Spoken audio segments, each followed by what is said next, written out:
Kelly Anderson could feel his presence close by, feel him searching for her, reaching out to her. He'd been there, usually hovering just out of sight, for as long as Kelly could remember. Even when she'd been a tiny baby, long before she could walk or talk, she'd caught glimpses of him.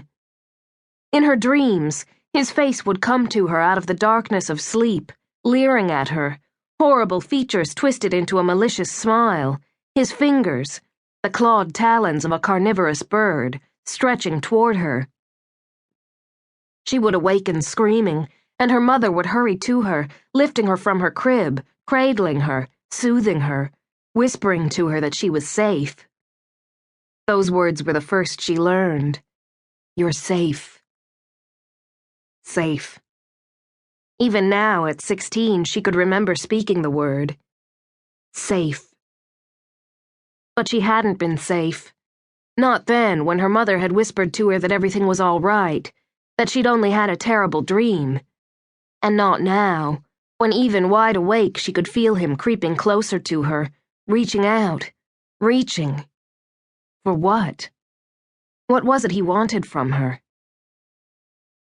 She knew nothing about the monstrous figure of her nightmares, had no idea who he was, nor where he'd come from.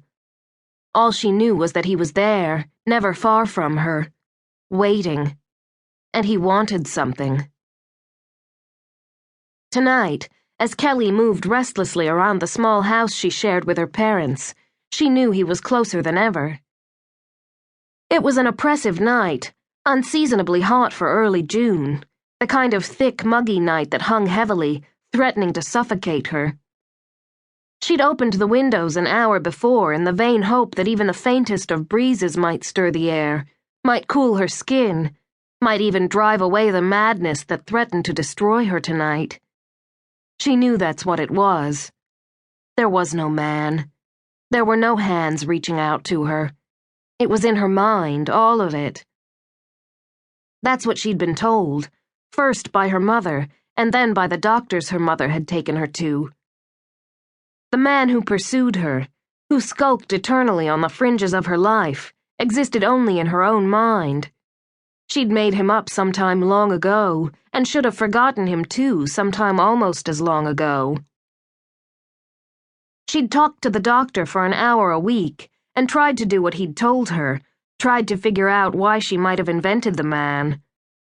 For a long time, the doctor had insisted that it was because she was adopted, telling her that she was imagining a father to replace the real father she'd never known. Kelly hadn't believed him.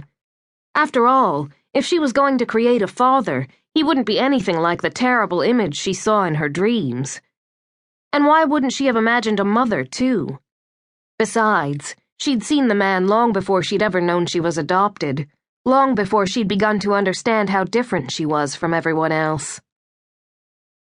Finally, when the nightmare man refused to go away, and she'd known he never would, she stopped talking about him, stopped trying to think of reasons why he might be there.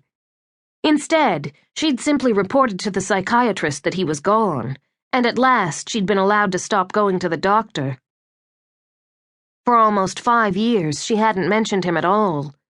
But the frightening image that haunted Kelly's nights had not gone away. She'd stopped crying out in the night when he suddenly appeared out of the darkness of her slumber, stopped telling her mother when she caught glimpses of him at the veiled edges of her sight. She stopped talking about much of anything, terrified that somehow she would slip, and her parents or her teachers or the other kids she knew might find out that she was crazy. For that's what she was. Crazy. Her terrible secret was that only she knew it. But tonight it would end. She stopped her aimless prowling of the house and went to the small bedroom that had been hers for as long as she could remember.